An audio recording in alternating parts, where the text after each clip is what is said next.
जय जगन्नाथ दर्शक बंधु प्रत्येक वर्ष लक्ष लक्ष लोक कैंसर एवं एड्स भली प्राणघाती रोग में मृत्युवरण करुछंती। आउ किछि लोक एही रोग रे आक्रांत होई बंचिबाकू मध्य चाहुनांती।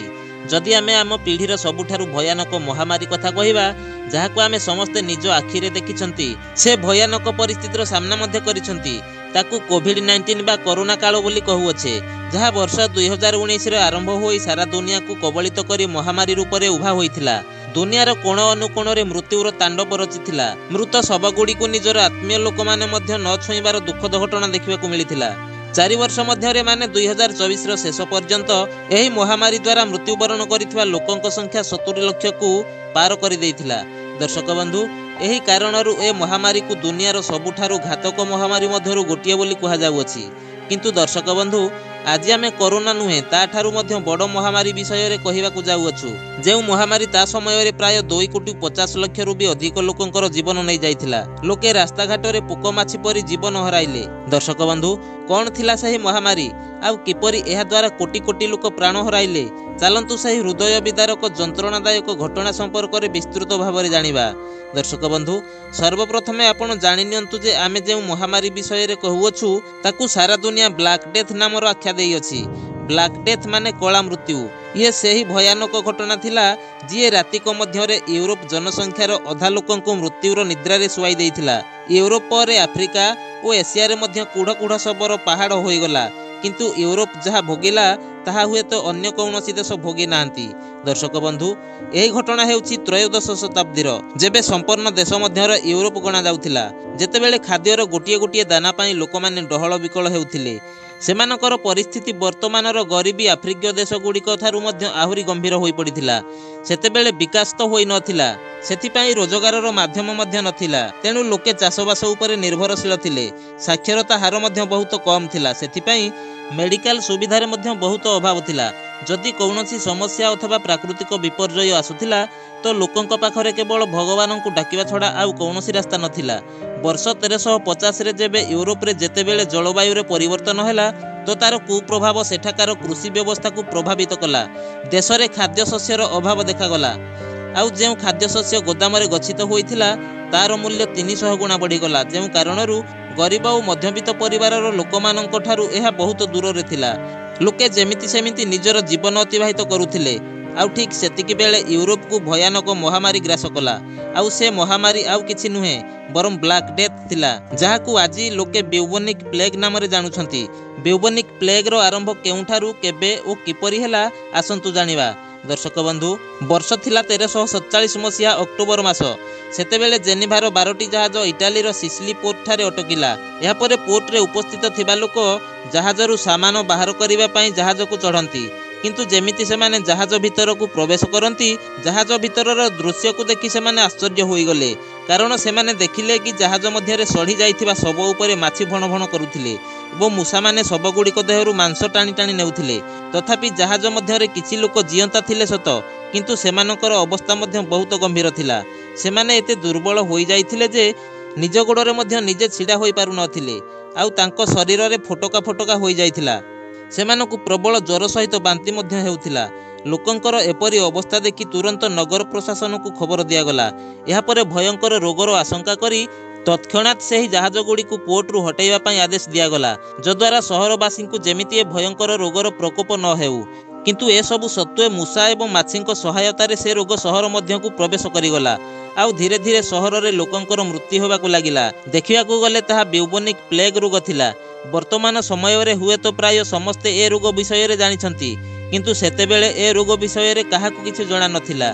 लोकंकु केवल एतिकी जणा थिला कि बास एहा एक प्राणघाती बेमारी अटे। आउ लोकमाने से रोगरू निजकू रक्षा करिबा पई अन्य सहर को प्रस्थान करिबाकू लागिले।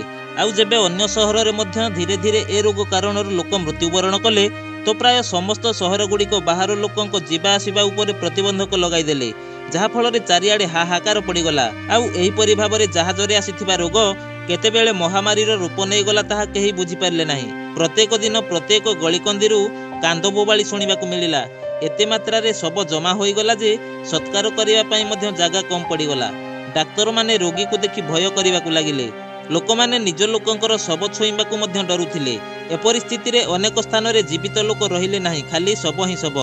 ଯେଉଁଠାରେ ଲୋକେ ହସଖୁସିରେ ଜୀବନ ବିତାଉଥିଲେ ଦିନେ ତାହା ଜଙ୍ଗଲରେ ପରିଣତ ହୋଇଗଲା।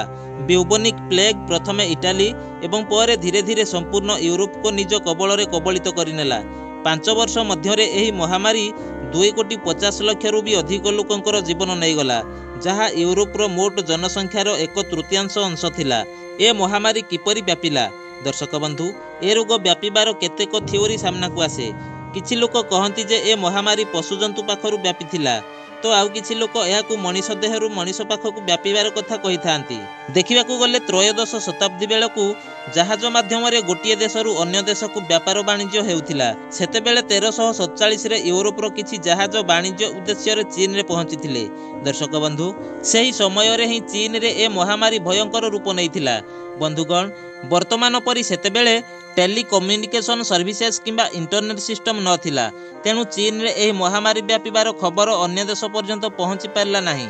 ଆଉ ଏମିତିରେ ଯେତେବେଳେ ଅନ୍ୟ ଦେଶର ଜାହାଜ ବାଣିଜ୍ୟ ଉଦ୍ଦେଶ୍ୟରେ ଚୀନରେ ପହଞ୍ଚିଲା, ତ ସେଠାରେ ପ୍ଲେଗ୍ରେ ପ୍ରଭାବିତ କଳାମୂଷାମାନେ ୟୁରୋପର ଜାହାଜ ଗୁଡ଼ିକରେ ସାମାନ ସହିତ ଚାଲିଗଲେ। ଆଉ ଏହିପରି ଭାବରେ ଚୀନରୁ ବାହାରି ଏହି ମହାମାରୀ ୟୁରୋପର ଅନ୍ୟ ଦେଶ ଗୁଡ଼ିକରେ ପହଞ୍ଚିଗଲା। ଦର୍ଶକ ବନ୍ଧୁ, ଆପଣଙ୍କ ମଧ୍ୟରେ ଏବେ ପ୍ରଶ୍ନ ଆସୁଥିବ କି ପ୍ରଥମେ ଏ ମହାମାରୀ ଚୀନକୁ କିପରି ଆସିଲା? ଏଠାରେ ଆପଣମାନଙ୍କୁ କହି ରଖେ କି ଏ ପ୍ରଶ୍ନର ଉତ୍ତର ବର୍ତ୍ତମାନ ପର୍ଯ୍ୟନ୍ତ କାହାରି ପାଖରେ ନାହିଁ। କିନ୍ତୁ ଏ ମହାମାରୀ କେତେ ଭୟଙ୍କର ଥିଲା ତାହା ତ ଆପଣମାନେ ବୁଝି ସାରିଥିବେ। ଅନୁମାନ କରାଯାଏ କି 1350 ପର୍ଯ୍ୟନ୍ତ ଏ ପ୍ଲେଗ୍ର କବଳରେ ୟୁରୋପର 40% ଲୋକ ମୃତ୍ୟୁବରଣ କରିସାରିଥିଲେ। ଏସିଆ ଏବଂ ଆଫ୍ରିକାରେ ମଧ୍ୟ ମୃତ୍ୟୁର ଏ ସଂଖ୍ୟା 25 ଲକ୍ଷ ପାର କରିସାରିଥିଲା। ୟୁରୋପକୁ ଏହି ପ୍ଲେଗ୍ ମହାମାରୀ 3 ବର୍ଷ ପର୍ଯ୍ୟନ୍ତ କବଳିତ କରି ରଖିଥିଲା। କିନ୍ତୁ ଏହାପରେ ଜଳବାୟୁ ପରିବର୍ତ୍ତନ ସହିତ ଧୀରେ ଧୀରେ ଏହାର ପ୍ରଭାବ କମିବାକୁ ଲାଗିଲା। ଆଉ ପରେ ହଠାତ୍ ଏହା ଦୁନିଆରୁ ଉଭାନ ହୋଇଗଲା। କିନ୍ତୁ ସେତେବେଳକୁ ୟୁରୋପର 50 ଲକ୍ଷ ଲୋକ ମୃତ୍ୟୁବରଣ କରିସାରିଥିଲେ। ସେତେବେଳେ ପାଖାପାଖି 1 କୋଟି ଜନସଂଖ୍ୟା ବିଶିଷ୍ଟ ଦେଶରେ 50 ଲକ୍ଷ ଲୋକଙ୍କର ମୃତ୍ୟୁ ହେବା ବହୁତ ବଡ଼ ସଂଖ୍ୟା ବୋଲି କୁହାଯାଏ। ଦେଖିବାକୁ ଗଲେ ୟୁରୋପ ପୂର୍ବରୁ ହିଁ ଖଣି ସଙ୍କଟରେ ବୁଡ଼ି ଯାଇଥିଲା। ଲୋକଙ୍କ ପାଖରେ ଖାଇବାକୁ ଖାଦ୍ୟ ପଦାର୍ଥ ନଥିଲା, ଯାହାଫଳରେ ଖାଦ୍ୟ ଅଭାବରୁ ସେମାନଙ୍କର ରୋଗ ପ୍ରତିରୋଧକ କ୍ଷମତା କମଜୋର ହୋଇଯାଇଥିଲା। ଯାହାଫଳରେ ଏହି ମହାମାରୀ ତୀବ୍ର ଓ ଭୀଷଣ ଭୟଙ୍କର ହେବାକୁ ଲାଗିଥିଲା, ଯାହାଦ୍ୱାରା ଲୋକଙ୍କର ମୃତ୍ୟୁ ସଂଖ୍ୟା ବହୁତ ଅଧିକ ବଢ଼ିଗଲା। ଏହାପରେ କେତେ ଶହ ବର୍ଷ ପରେ ମାନେ 1894ରେ ଫ୍ରେଞ୍ଚ ବ୍ୟାକ୍ଟେରିଓଲୋଜିଷ୍ଟ ଆଲେକ୍ଜାଣ୍ଡର ୟର୍ସିନ୍ ଏହି ପ୍ଲେଗ୍ ମହାମାରୀର ଭୂତାଣୁ ବିଷୟରେ ସନ୍ଧାନ ପାଇଲେ। ଏହାପରେ ଏହି ଭୂତାଣୁକୁ ୟର୍ସିନିଆ ପେଷ୍ଟିସ୍ ନାମରେ ନାମିତ କରାଗଲା। ପରେ 1898ରେ French physician chief medical officer and biologist Paul Louis Simond କହିଲେ କି ପ୍ଲେଗ୍ ମୂଷାଙ୍କ ପରି ଛୋଟ ଛୋଟ ଜନ୍ତୁଙ୍କ ପାଖରେ ଥିବା ପିସୁ ଦ୍ୱାରା ହିଁ ବ୍ୟାପିଥାଏ। ଆଉ ଯେତେବେଳେ ଏହା ଜଣାପଡ଼ିଲା, ତ ଏହି ପ୍ଲେଗ୍ ବିରୁଦ୍ଧରେ ଭ୍ୟାକ୍ସିନ୍ର ପ୍ରସ୍ତୁତ କରାଗଲା। କିନ୍ତୁ ଦର୍ଶକ ବନ୍ଧୁ, ଭ୍ୟାକ୍ସିନ୍ ପ୍ରସ୍ତୁତ ହେବାର ମାନେ ଏହା ନୁହେଁ ଯେ ଏହି ମହାମାରୀ ବିନାଶ ହୋଇଯାଇଅଛି।